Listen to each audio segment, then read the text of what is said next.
Today on the Dennis Michael Lynch podcast, Elon Musk wants to know what it is that federal government employees are doing. 5 bullet points. Do you think anybody has 5 bullet points? Probably not. And there is a massive, massive movement to build things in the USA again. We're going to talk about this and so much more. So get ready because it's all unfiltered. Dennis Michael Lynch gives you his word, and he will never let you down. He will always fight for America. The only one who really puts his money where his mouth is Dennis Michael Lynch. Hello, I'm Dennis Michael Lynch, and I thank you for joining me today. Across from me is my son Denny, and on the controls is my son Ryan. We come to you here today once again to speak about Donald J. Trump, the 47th president, and what he and his team are doing to make America great again. We do this every single weekday proudly, and it's so nice to be able to come on here and talk about all the great things that are happening. This program is inspired every single day by 47 Report. That's 47report.com. It is a newsletter that we started on the first day of the Trump presidency, and we will do it every single day, including on Saturday and Sunday, until it is that J.D. Vance becomes the president of the United States and continues this great MAGA movement. We really believe that the smartest thing you can do for yourself is go to 47report.com, put your email address in, get the mail every single day in your email. It comes in there. It has all the information that you need in order to know what's going on in your country, specifically because of the 47th president. And it also highlights how it is that the media and the Democrats are trying to stop him. There is no doubt in my mind that you will be the smartest person in the room, the smartest person in your town, if you are opening the 47report.com every single day.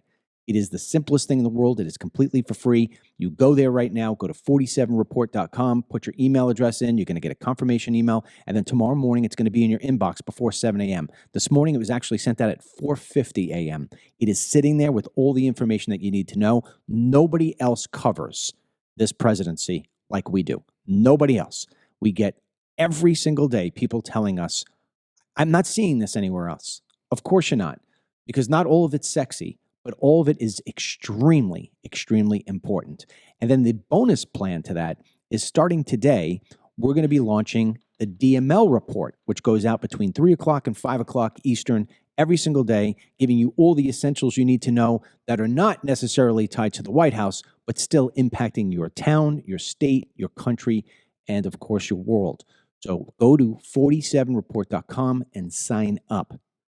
Now, if you are getting 47 Report, then you know that I wrote an op-ed yesterday, and that op-ed, it didn't take 24 hours. It came to life today. It came to life. I should be playing lotto. I'm not kidding. I should play lotto because I am so on these things, it's unreal. My op-ed yesterday addressed the BS, and when I say BS, I mean total BS, of the mainstream media, the Democrats, and even the Republicans who cannot be trusted. The big word over the last couple of days, even maybe the week, is that the polling numbers for Donald J. Trump are dropping. Why? Why would they be dropping? Because the claim is that Donald J. Trump is not focused in on what people care about. He's not saying anything about the economy. He's not doing anything about inflation. That is completely 100% false. Completely false. Oh, he's too involved in trying to get these illegal aliens all rounded up. I get it. That's important, but that's not number one. Oh, he's too, these tariffs are going to hurt us. They're going to destroy the economy. You're hearing this. You're hearing it. You're seeing it. It's everywhere. And it is a lie. It is the same lie that Kamala Harris was going to win the election. It's the same lie that Trump didn't win in 2020. And it's the same lie that Hillary was going to win. They lie about Trump every single day because they just can't stand it that the man loves America and that he's going to do whatever he can in his power using his God-given talents to make it so this way you and I thrive in this country. So yesterday, what I did is I wrote on the 47 Report. And by the way, if you didn't get the email, you could still go get it. Go to 47report.com after you sign up. Just scroll down. Every single last newsletter we put out is archived. Look for yesterday's, the 35th day, and read it. Yesterday, I laid out a 5-point plan that I know President Trump is going to be following. And in that description, and it's a 5-minute read, it's probably one of the more interesting things you'll read today.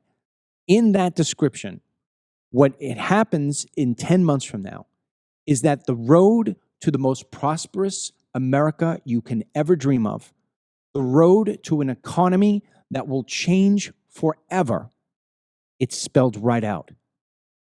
And if you have any kind of common sense, and if you're not up against this narrative that says Trump is horrible for the world, if you just use your brain, you can see that what Trump is doing is laying the foundation for what will be generational in terms of wealth created and opportunities. They're going to be all over the place. And it's being driven largely by AI. Trump sees the benefits of AI. Trump sees how, if it's done correctly, AI will not only change the world, but it will change the world in which you live. I am going to play for you right now 1 minute of a video that I refer to in that op-ed yesterday. Understand this, because you've had this before. So have your children, your grandchildren, whatever. Strep throat. Strep throat impacts 500 million people per year. 500 million. Some years it gets up to 600 million. Sadly, 500,000 people are going to die this year. They died last year, the year before, because of slow diagnosis and misdiagnosis. AI is changing all of that. All of it. Here's 1 minute of a video that I referred to yesterday in the 47 report that you need to see. Play it, Ryan. Their diagnostic tool is 97% accurate and getting smarter each and every day. With a proprietary database of over 300,000 throat images, their tech is trained to spot infections with crazy precision. No swabs, no waiting, just answers nearly instantly. I mean, take a look at how easy it is. Contact, scan, analysis, results. But building something like this didn't just happen overnight. This is 8 years of relentless development, 13 strategic partnerships, and $18 million worth of investment. So this is really solving two problems. We've got now faster diagnosis, which is going to save lives, but also correct diagnosis, because a lot of people don't actually have strep and they get administered unnecessary antibiotics. So there's a huge cost-saving function to this as well. That's just the tip of the iceberg. And I really ask you, go to 47report.com and check out yesterday's op-ed. It will teach you more, and it will show you what Trump is doing and the trajectory to which he is taking. Now, I would have thought, it'd take about a week, 2 weeks for the topic that I wrote about yesterday to take shape. It wasn't even 12 hours. This morning, a major announcement was made from Apple. Apple has made a fortune on you, selling you iPhones, computers, sitting right here in front of my desk, selling you music. And all of their technology, for the most part, has been put together and created in foreign countries. They have benefited from cheap labor and screwing the American worker. Donald J. Trump comes into office just 36 days ago and says all of this is going to change. All of it's going to change. I'm putting tariffs on countries and companies, everybody who's going to do things overseas and then bang the hell out of us here. That's over. You're going to bring manufacturing back to the United States of America. Now, on day one, he offers this great announcement, $500 billion between three companies, Oracle, SoftBank, and OpenAI, to start making infrastructure for AI and AI development here in the United States. So he is talking about the economy. It's the first thing he talked about as the president. 36 days later, Apple announces this morning that it too is putting $500 billion. Think of that number, $500 billion, not 500 million, $500 billion over the next 4 years in a facility in Texas to where they're going to be creating an entire AI farm of servers. Apple, arguably the biggest, most influential company in the world, is now bringing its manufacturing back to the United States of America. And these scum, these slime in the media want to say that this man is not doing anything about the economy, that he's worried too much about getting rid of federal employees. This guy is juggling 50 balls at one time and he hasn't dropped one. Now, here's the thing that's most beautiful about it at all. I've told you this before, and I'm going to tell you again. It is a matter of time before Democrats and mainstream media outlets that have just even a little bit of common sense left in their brain will have no choice but to come over to the good side. Because it is the equivalent of trying to sell people that the world is flat if you try anything other than to say, this president is doing the best job of our lifetime. Mike Allen is the co-founder of Axios. We talk about Axios a lot of times on this program. It is a far-left website that just dedicates itself to rip to shreds Trump, the Republican Party, and everything that's conservative. Everything. But even Mike Allen had to get on CNBC this morning and say, this is like unbelievably great. This is bringing back America. Even Mike Allen is saying it, and we've got it here as proof in the pudding. Play the video, Ryan. This Apple announcement this morning, which just popped 6 a.m. Eastern, all the details are up, the lead story on Axios. This is a landmark story for a couple of reasons. One, the effort by the president to bring manufacturing back to the U.S., this is a massive commitment to that. And as we say in our story, this gives Trump the leverage to say to other companies, Apple can do this. Apple is bringing these jobs into the U.S. Apple is investing in the U.S. Why can't you? Why won't you? And the statement out this morning from Apple CEO Tim Cook, talking about being bullish on the future of America, talking about writing an extraordinary new chapter in the history of American innovation. So that's one bucket.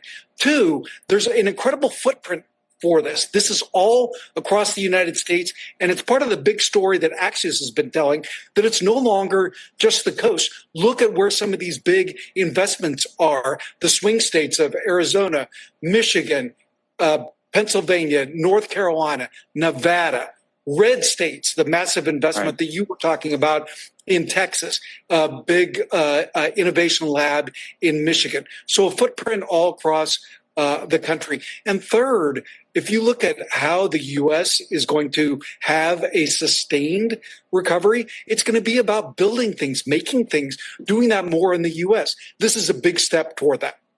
I mean, Dennis, you would swear that that guy was part of the Trump administration. Mike Allen is a far left radical who has been a co-founder of Politico, who was getting free money from the government until Doge and Elon Musk found it out. Then he goes and he opens up Axios, another far left outlet.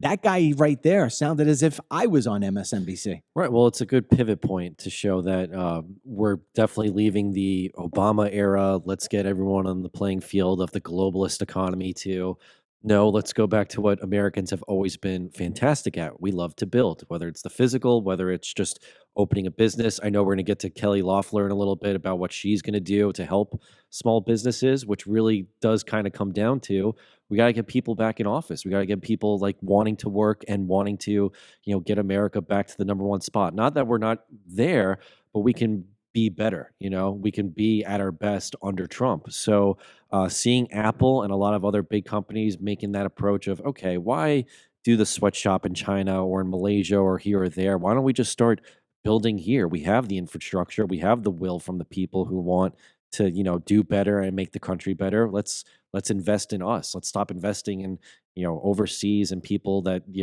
that wouldn't benefit directly to the country. If you look at, again, I got to keep on pushing it. Go to 47report.com and look at yesterday's op-ed, day 35. I explain in part, and it's important to read because you really understand how it comes together. But the tariffs that he's placing is forcing people, whether they like it or not, to come on back. But then to keep them here, to make it sort of the icing on the cake, if you will, he is going to start another process of lowering taxes, not just for corporations, but for Social Security retirees and for people all across the board. When you lower taxes, and especially for corporations, you are giving them the opportunity to invest in new jobs and invest in new equipment, new services. That is going to spark the economy in a way that the only example I have is, remember what it was like before COVID? Trump had an economy like nothing we had ever seen before. Now he's getting 2.0, which is going to be bigger than it was 1.0. The other part of this, which is colossal, and the calculation on it is so big that I don't think people can really get their heads around it yet. I mean, and I say calculate.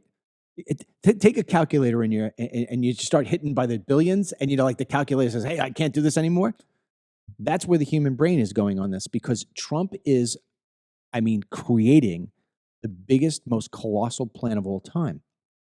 One of the biggest problems in the United States is you could just go into New York City and take a look at how much it is that the national debt is. It just ticks. It ticks, ticks, ticks, ticks. He understands that he has got to cut this. If we don't stop that, the country is going to go bankrupt. So in the same time that he's building, he's shredding.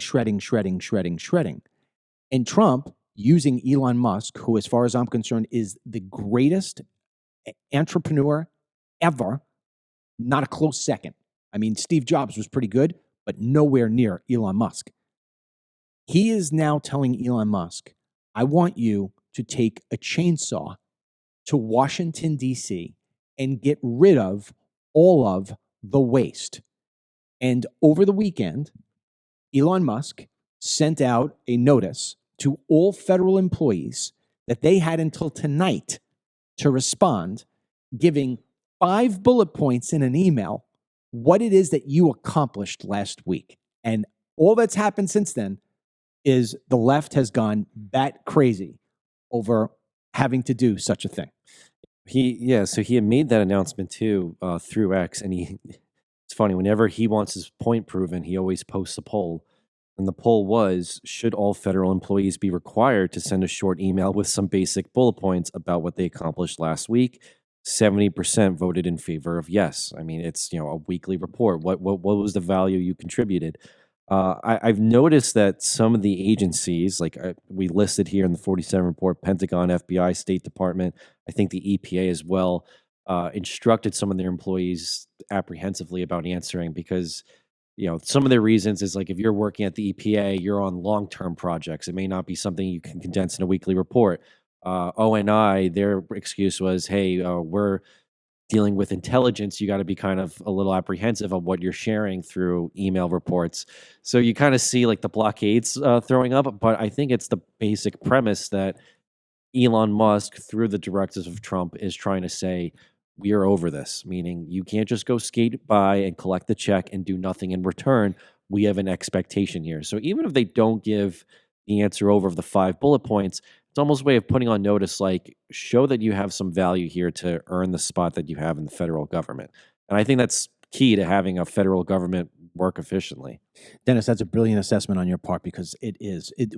Even if people don't answer the email because they are instructed not to. Remember, also, Elon Musk informed everybody, if you do not respond, that is a sign that you are handing in your resignation. Right. So in other words, you had to do it. Now, let's be honest.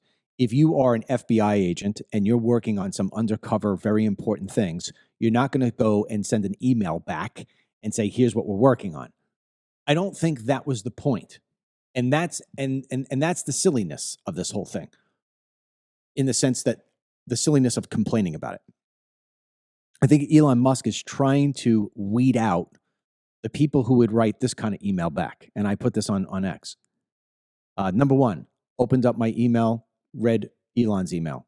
Number two, scheduled a meeting to talk about previous meetings on how it is that we could get more from our future meetings. Three, ordered paper clips, 5 million instead of 2 million because I saved $1 per clip, only paying $2 per clip now, right? Number four, or whatever, going on, responded back to Elon. In other words, how many people are actually wasting time in the United States working for the government, just bleeding the government by doing nothing every day, but never having to answer for doing nothing? Right. And look, it's going to change, or at least what I think their attempt here is to change the cultural mindset of it, right? Let's just say, without even saying the position, you just said, I work for Wall Street. What's the automatic thought? Oh my God, you must be rich, or you're smart in knowing how to manage assets.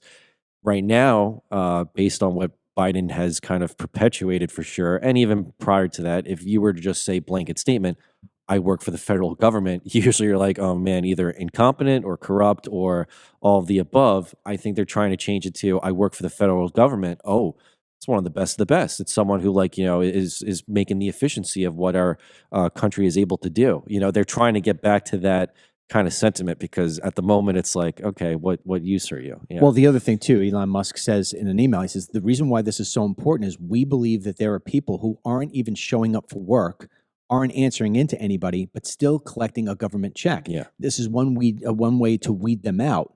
And also, we think that there are people who are freaking not even real people who are collecting government checks, and we're gonna weed this out.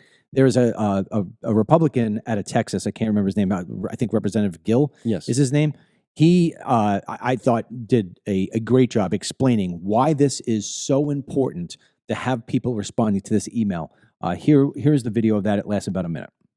Put it this way, there are 2.4 million federal workers, excluding military and the postal service. Right now, only about 6% of those are showing up full-time in person to work. That's an astoundingly low number.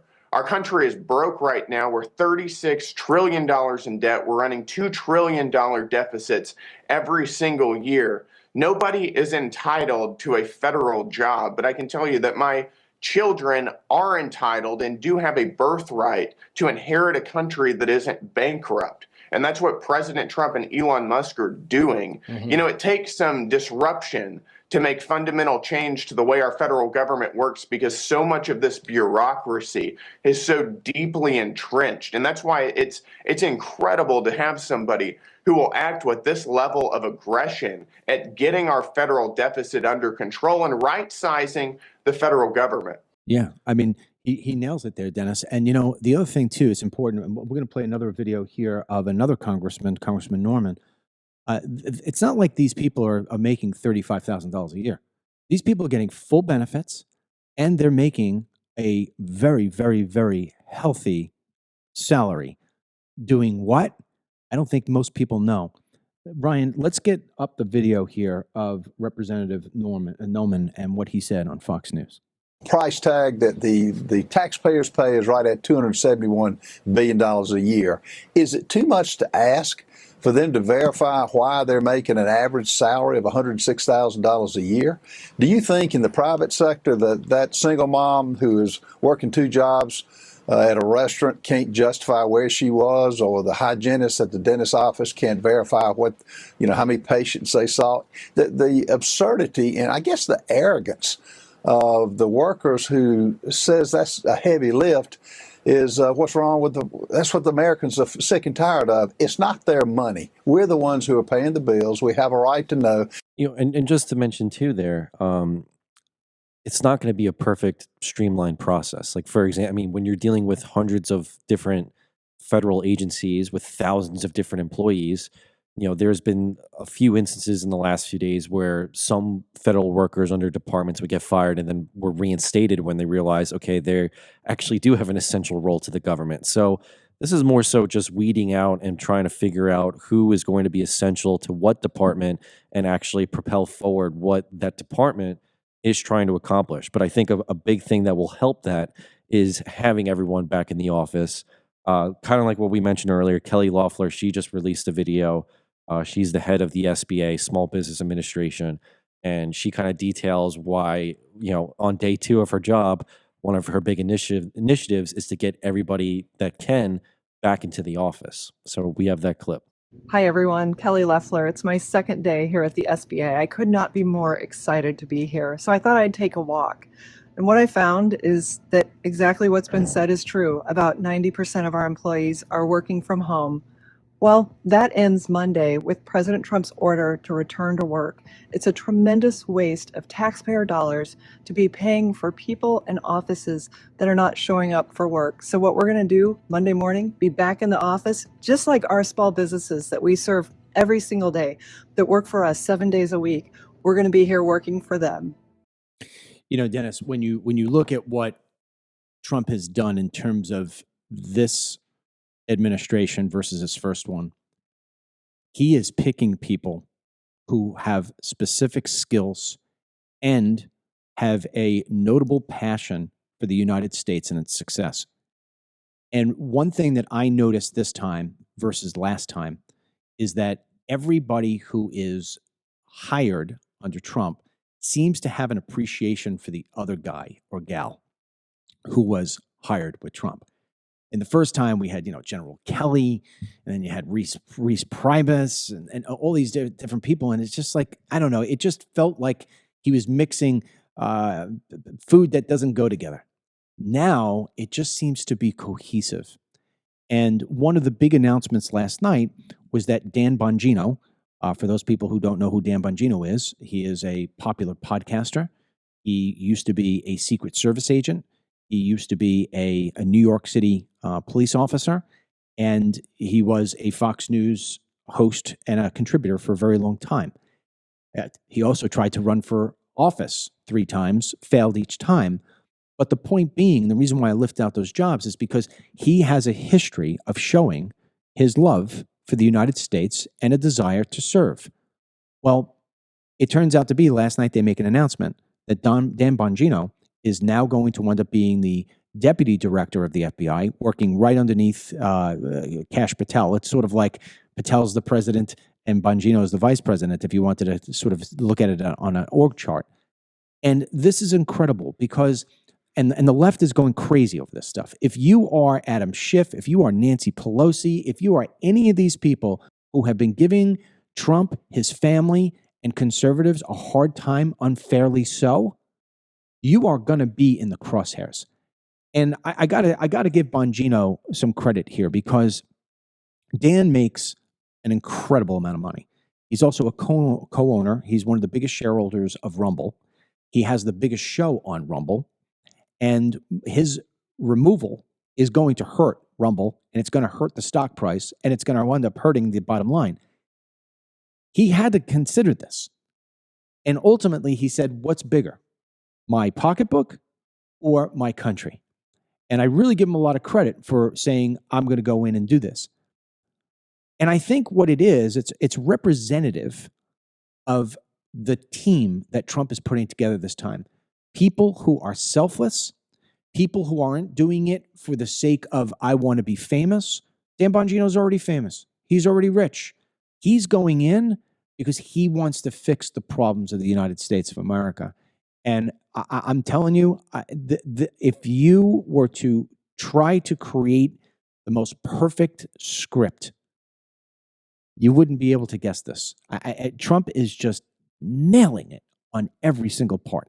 So the one thing I was surprised about with it is that I figured because of his background, his realm would have been going to the Secret Service. But I'm a little more surprised that, not surprised because, he's obviously established with law enforcement. I just figured if he was to get the Trump role, it would have been somewhere in Secret Service rather than the FBI. I'm glad you brought that up because I have a theory about what happened here. And this is my theory. Nobody's given me anything on this. I don't know this for certain. This is just my theory. I would bet maybe 50% of the money in my pocket that Trump went to Bongino long before yesterday. And I think he went to Bongino and said, I want you to lead the Secret Service. And the reason why I think that was the case is because the Secret Service head was one of the most important jobs that there was, especially after the assassination attempts. And I think at that time when he was asked the question, Bongino probably struggled. What do I do? Do I take the Secret Service job? Never going to be. You never hear from the Secret Service. They're never on TV. They never get any press, nothing, right? The Secret Service is the one job out there that is supposed to be unheard and unseen, right? So what do I do? Do I take this? Do I protect the president? Or do I sit here and continue to do what it is I'm doing, for my own sake of making money and for the sake of I'm a big voice and I'm going to champion for the president every day on the open waves. And I think that Bongino probably went back, and again, this is just conjecture on my part, probably went back to Trump and said, Mr. President, I'm going to do better being a guy behind the microphone instead of being behind, the walkie-talkie. And he probably turned it down. I think what might have happened was Bongino sat back and had a little bit of seller's remorse, because the hottest ticket in town right now is not to the Super Bowl or to the Oscars or to the World Series. The hottest ticket in town right now is to be part of the Trump administration. And so I think he looked at it and said, you know what? I made a mistake here. I want to be in this game. I want to really be part of changing this country back and saving this country, because ultimately he is a patriot and he's passionate about it. I got the sense that he probably made a phone call and said, are there any open spots? And they said, what do you think about the FBI? Much more interesting than the Secret Service. Absolutely, give it to me. That is my guess. If I had a guess, that's how it worked. Because when I look at the timeline of this whole thing, that's what makes sense to me. That's what makes sense. I was to say, I mean, when you have that combo there, Patel and Bongino, that basically is a banner of time to perform and time to, clean house. I mean, it's in the sense of like time to fix up any of the bureaucrats that have been kind of, poisoning the agency over time. Yeah, I mean, look, when you got Kash Patel and Dan Bongino on the same team with the same objective, which is let's start taking a look at all these leftists who have done so many bad things to the country, to the American people, and to Donald J. Trump, you're going to see, I'm telling you right now, they're going to be heads turning. Don Meyer is asking, does Trump have a spot for you, DML? It's funny you say that. First of all, I wouldn't take any spot. I enjoy my time with my family so much so I would not want to go to Washington, D.C. Okay, but if there was one spot where you would say, I would actually maybe consider it, if you would ever ask like a specific one. Well, at this point, Yeah. I'd like to be the deputy director of DHS. Right. I mean, if I couldn't be the head of DHS, I Or mean, borders are at least. yeah, I can see. well, no, borders. I mean, look, Tom Homan Tom does a Homan's great doing job, such a great job. But yeah. I mean, that is look. If Trump were to call me and ask me to do any job, even vice president, I'd say no, thank you. I'm going to watch you do what you're doing. It's phenomenal. I'm gonna have a backseat. However, I have been in the game on the illegal immigration stuff. I'm watching what Trump is doing right now. It is what I have called for every single day of my life for the past 15 years. And I'm getting such joy out of watching this because, I don't know if you remember this or not. It's a great question, by the way. And then we'll get back into the news and less about me and more into us. There's a video. I don't know if you've ever seen it or not. But do you remember when we had They Come to America 1 and I held a screening? It's the first screening we ever had. We held it by our house in East Hampton, and the overflow was so huge. You guys had to sit on the floor in the aisles. Mhm. That's how many people we had. Well, there was a Q&A at the end, and a guy asked a question, and he said, if 20 years from now, your kids were to make a film about the same topic, what would you want it to be? And my answer was, I'd want that film to be how my dad helped solve this problem. And so I've always hoped that somebody in the White House would put me out of business, right? That there was no reason for my expertise to be there anymore. And I'm finally seeing that happen. Every play, just on Friday, or maybe it was on Saturday's 47 report. The big news, at least according to me, was that a raid was conducted in Texas, and they raided a bakery. And this bakery had 8 illegal aliens in it. They took the illegal aliens. They're going to be subject for deportation. But more importantly, the 2 owners of the bakery have now been arrested for harboring illegal aliens. And that's what we need. We need those sort of things. And I have been calling for those kind of raids and those kind of news clippings forever, because people are going to start the process of stopping hiring illegal aliens. And that's how they're going to self-deport, and we're going to get rid of them. So in that, to that extent, if Trump were to say to me, hey, listen, I've been watching you for a very long time, and I took a lot of your ideas back in 2016 and all the other different stuff. Would you like to be DHS? Kristi Noem is going to go be a supermodel. I would take that job in a heartbeat.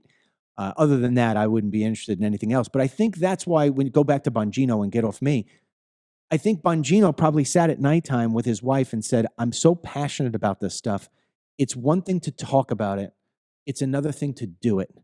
And I think that's why, look, you look at Pete Hegseth, rising star at Fox News, has all the television time that one would want, maybe positioned one day to take over for Hannity's spot. Hannity's going to be winding down soon. Pete's definitely going to be one of the people that were considered, because Fox always hires from within. What does he do? He says, no, I'll leave Fox News. I want to go serve my country and be, at the Pentagon. This is why this is working. These people that he's putting in place aren't the Omarosas and the Scaramucci's who are always trying to find the next height in their career. These are people who already reached the height of their career, have fame, have money, and said, I'm going to sacrifice that, just like Donald J. Trump did, to save this country. Yeah, in his 2016, it really was a mix of the unaware deep state traitorous kind of people, and then, like you said, the Scaramucci, Omarosas, the basically the headline distractors.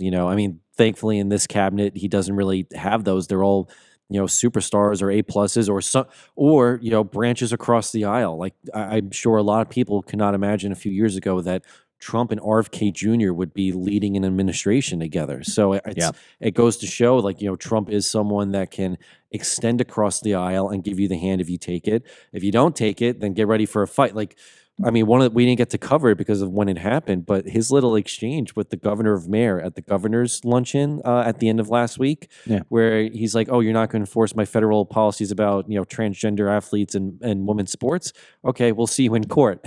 He ends it with that'll be an easy one and you'll never be in elected office again. He's not messing around. He knows that there's an agenda to get done and he's going to get it done.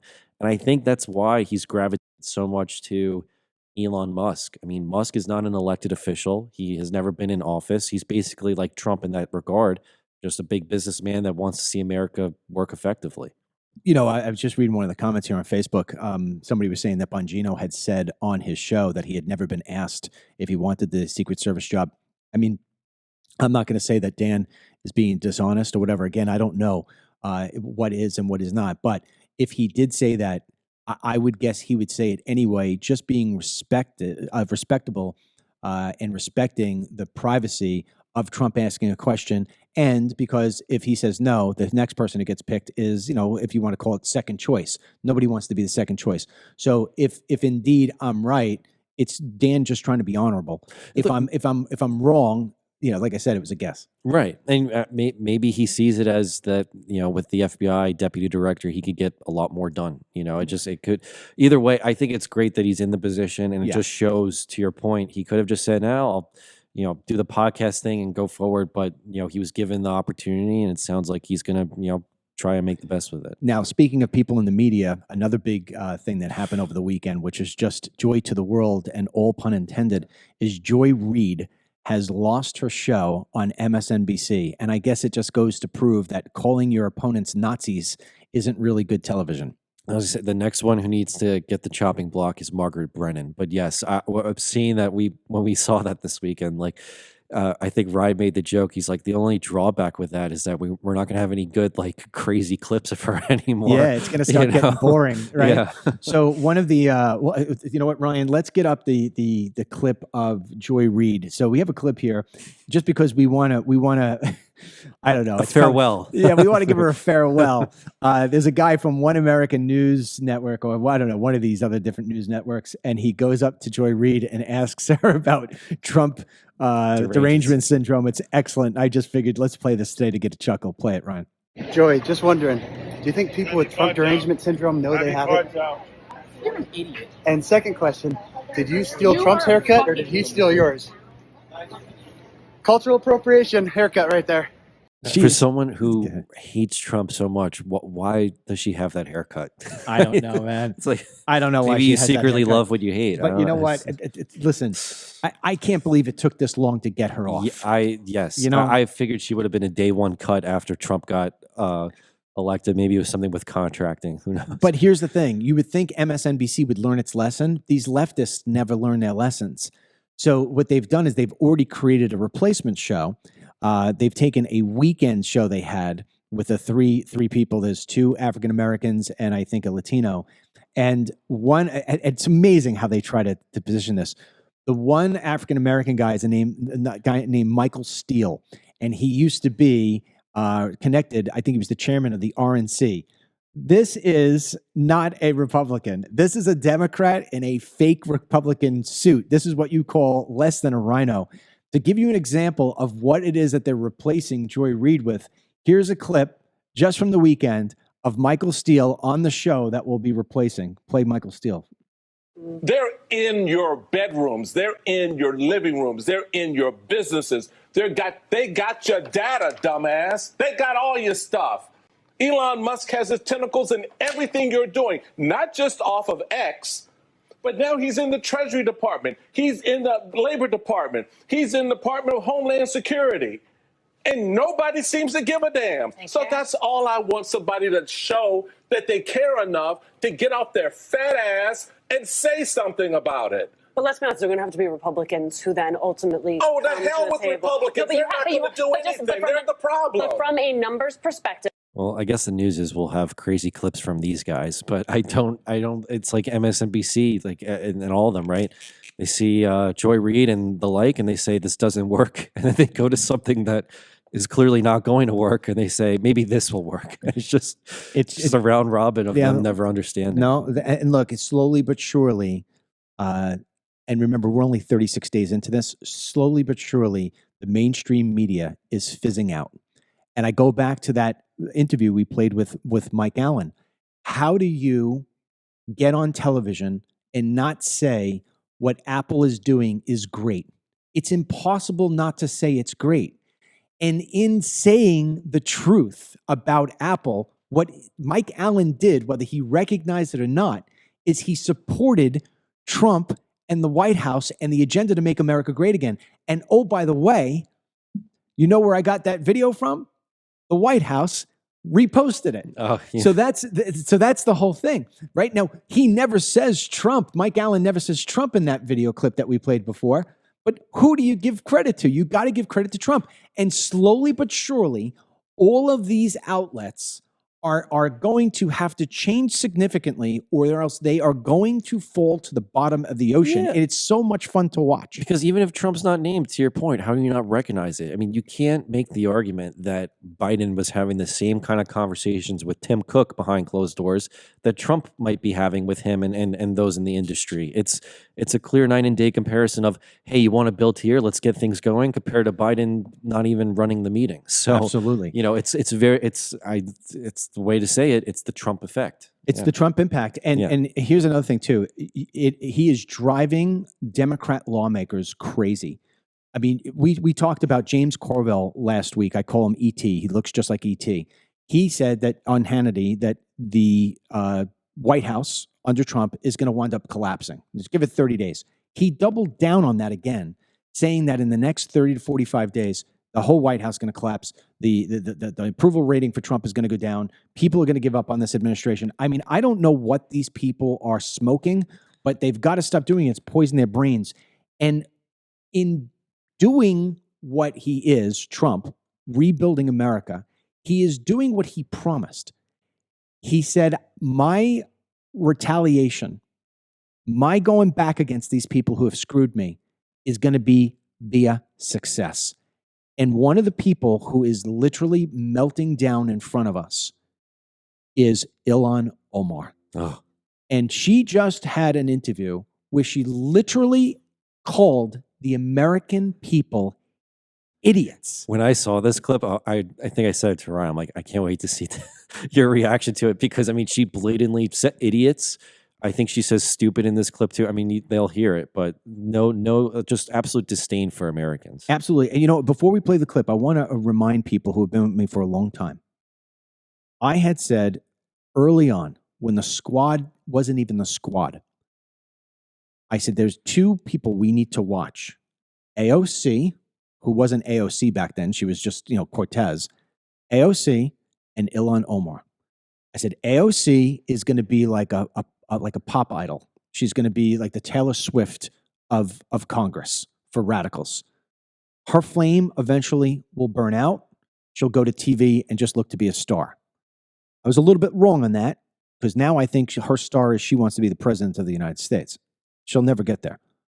The one I said was the one that we really had to watch was Ilhan Omar, because I knew that she was connected to CARE, which is a front group for the Muslim Brotherhood. And I knew what she was going to do. She was going to go into Washington, D.C. She was going to use the race baiting. You hate me because I wear, a headpiece on my head. You hate me because I'm Muslim. She was going to play that whole game, and she was going to be a virus. And I said, we have to get rid of her. Well, the good news is last week she was kicked off one of her committees, which is great. And now on top of that, this video here, as far as I'm concerned, is going to bury her. Mm-hmm. Play the video.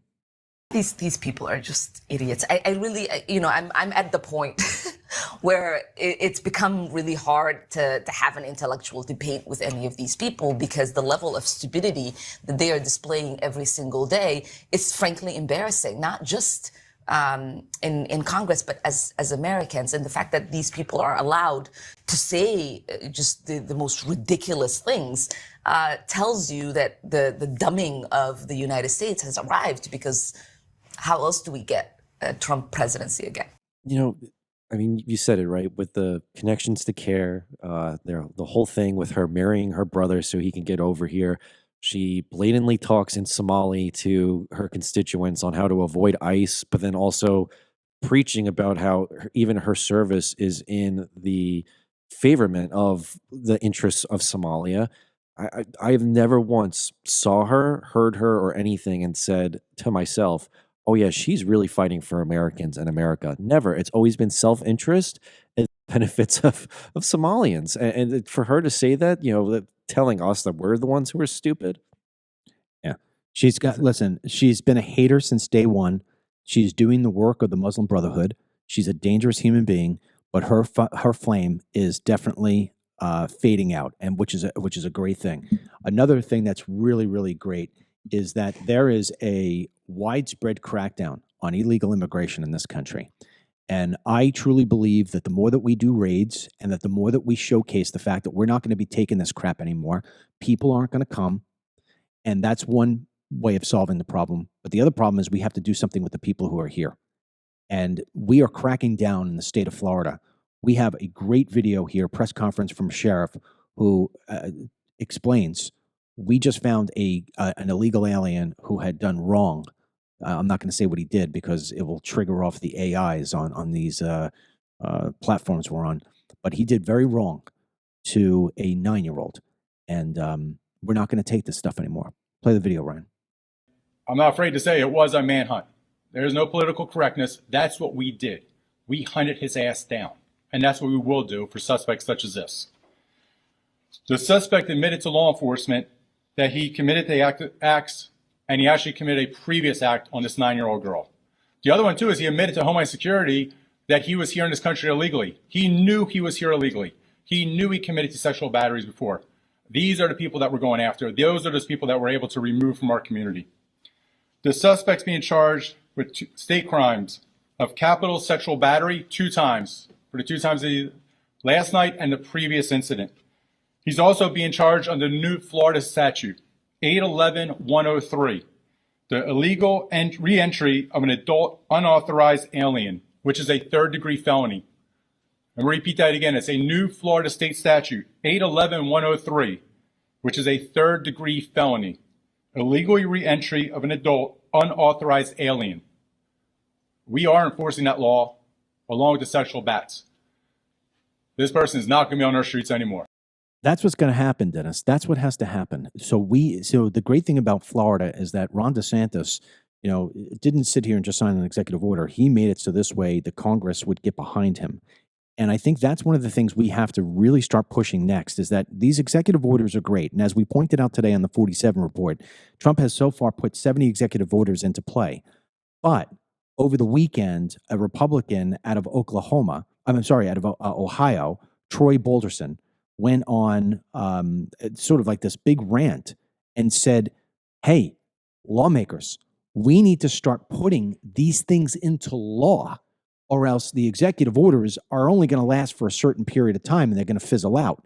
So this is something that this show has been calling for, that we need the Republican Congress, both the Senate and the House, to start getting on bill making. And let's get an email from you, lawmakers, to Elon Musk saying, here are 5 bills I created last week, because we need to start getting these things into law. Well, to your point, and just even from the 47 report, I know DeSantis did this on the state level, but Trump over the weekend signed a national security presidential memo to block adversaries like China from buying U.S. farmland. According to the White House, foreign entities own 43 million acres of U.S. agricultural land. As for China, they own about 350,000 of those acres across 27 states. It should be zero. I don't think China should own any land in the U.S. Go see how much land the United States owns in China. Yeah. Go find out what it is. Right. It's going to be a goose egg. So when it comes down to it, Trump is taking these steps. But if they do not get cemented in law, these steps are going to be ripped up. In the same way that Nancy Pelosi ripped up the speech, they're going to be able to rip up these executive orders. And I don't want Americans to get drunk on the fun that is the Trump presidency. You have to be diligent. You have to tell your members of Congress, however it is you do it, via email, in their face, on the phone, that you want these things that Trump is doing turned into law. So, obviously, too, when we're talking about how they've been doing a lot of the, not cleaning the house, but more so just restructuring the house and getting rid of the fat. It seems that from today on, or I should say as of today, Trump was able to successfully fire 2,000 employees at USAID. And then another reduction thing, which I was curious your take on it. He has basically assimilated the ATF, the Alcohol, Tobacco, Firearms Bureau, into the FBI, because now Kash Patel is also technically the head of ATF. Well, I think one of the things we're going to wind up seeing is that there are a lot of agencies that don't need to exist. Yes. We've talked about this before. So I've used this example. I'll use it again. There's no reason to have the Department of Education. Let's get rid of it. However, there are some parts of the Department of Education that are very important. We have food programs for children who are poor. I don't want to see kids go to school hungry because they don't have food at home. So we supply that food. So if you're going to take that part of the Department of Education, put that under Health and Human Services. You can do that. We can consolidate all of these big, huge bureaucracies and all the big, huge stuff that we've got going on in Washington, D.C. that is just like we just played the empty offices. Let's get rid of that crap, and then let's start focusing on how it is that we could get the most done with the smallest amount of money. And it's amazing how it is that that would operate. I did, if people watch my weekend show where I interview people, Life After 50, you could get that, by the way, the newsletter every single day. 47 Report always puts links to it. I interviewed a guy named Andrew Wright who does investigations and intelligence. And he has done it for governments. He's done it for Canada. He's done it for the United States. He's done it for the United Nations.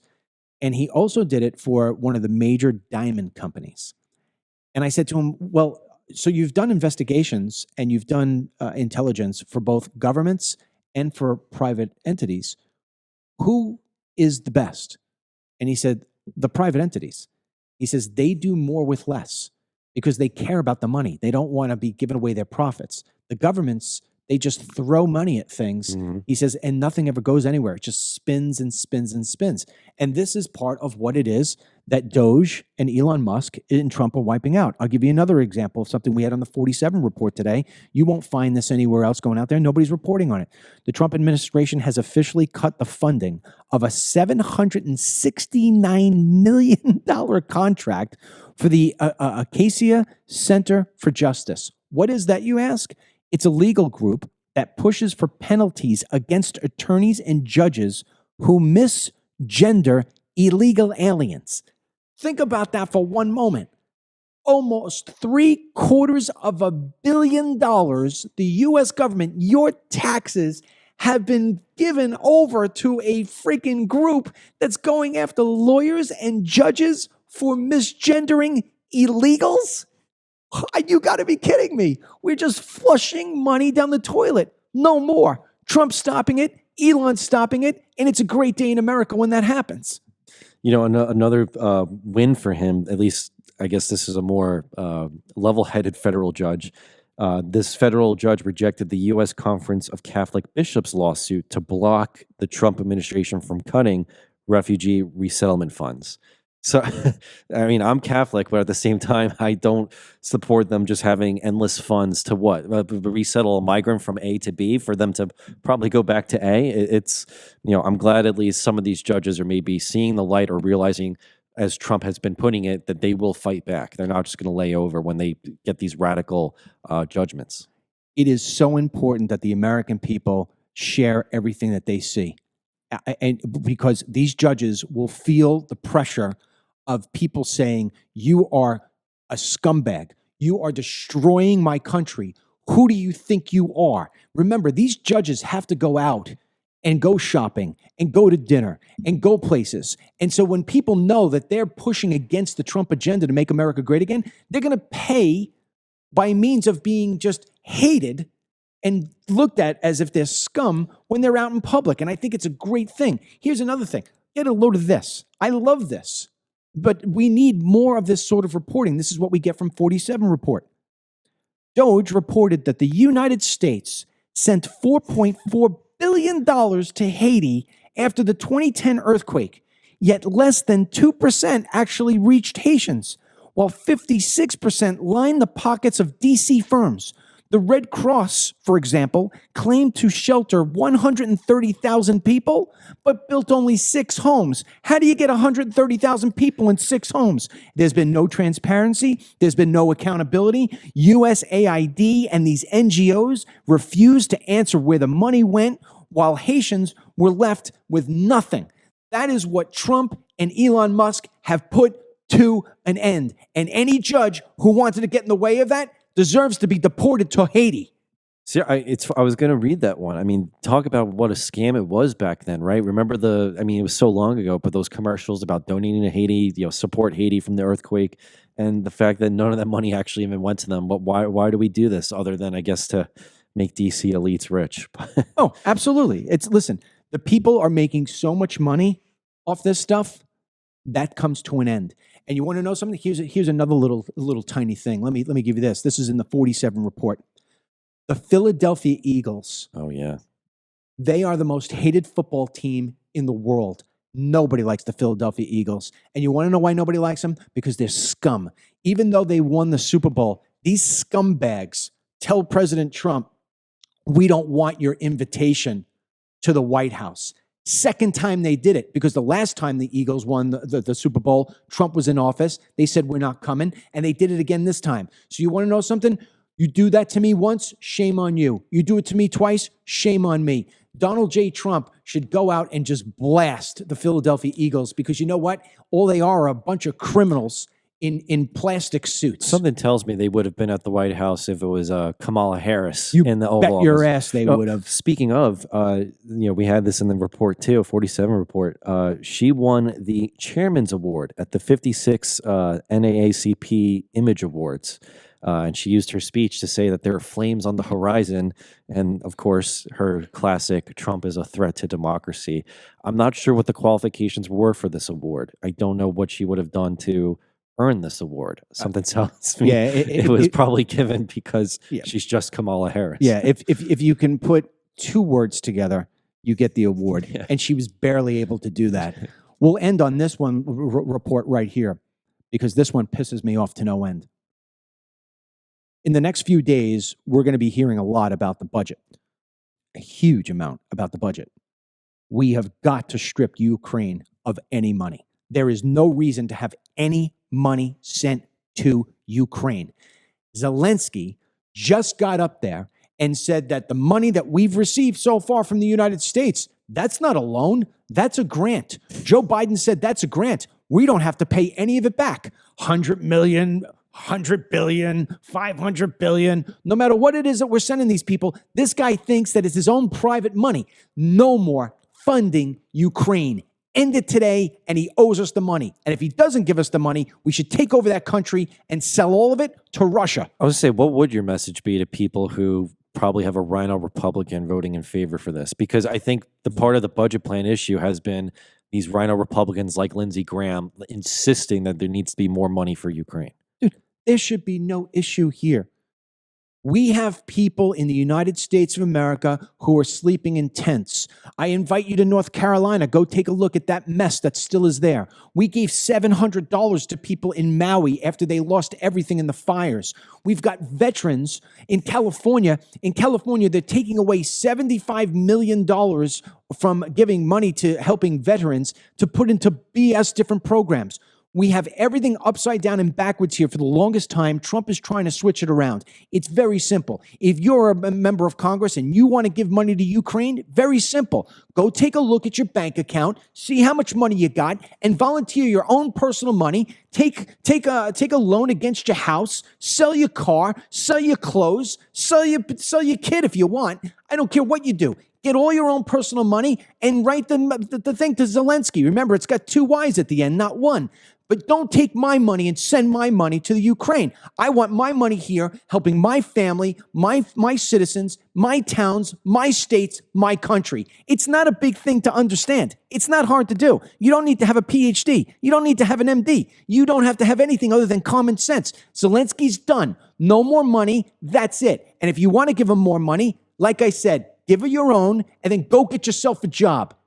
Yeah. Or, I mean, you're so busy wanting to fight for them. Some of them could go enlist in the Ukrainian army or maybe with Keith Starmer's soldiers. It's just, I think that's a great message there. All right. Well, with that being said, we are going to wrap up here one more time. 47report.com, 47report.com. It's a completely free newsletter. Get in there, do it, share it. We actually even we're giving away. This costs us money to do this, and we love it. We give away, there's a referral program, and you go in the referral program, and when you refer the 47 Report to other people and they sign up, we calculate that, and we send you free gifts. Get in there. And on top of that, if you really want to help us out, it's small stuff here, but you can see I always drink from this cup every single day. This is my coffee cup. It's for my weekend podcast called Life After 50. I know a lot of people who are watching this are 50 and up, Life After 50, and it says the best is yet to come.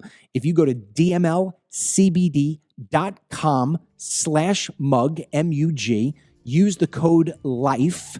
You save yourself 10%, you get free shipping, and all the money goes to help us pay for the send out of those emails, because the more people we get in the email, the more money it costs me. And so please go there, dmlcbd.com/mug. It's only a couple of bucks, and it definitely helps us pay the bills. Until the next time, God willing, tomorrow, we thank you for joining us because we know you have other people that you could be watching instead. Please go to 47report.com, and we will see you, God willing, tomorrow. Until then, God bless your family, you, the president and vice president, and these United States. Today's Team DML blessing goes out to Yolanda Avanzino. All right, Yolanda, run with it. Get the Dennis Michael Lynch podcast every day by subscribing on Apple Podcasts or Spotify, and download the DML News app from the Google Play Store or the Apple App Store for breaking news, merchandise, films, exclusive content, and Team DML.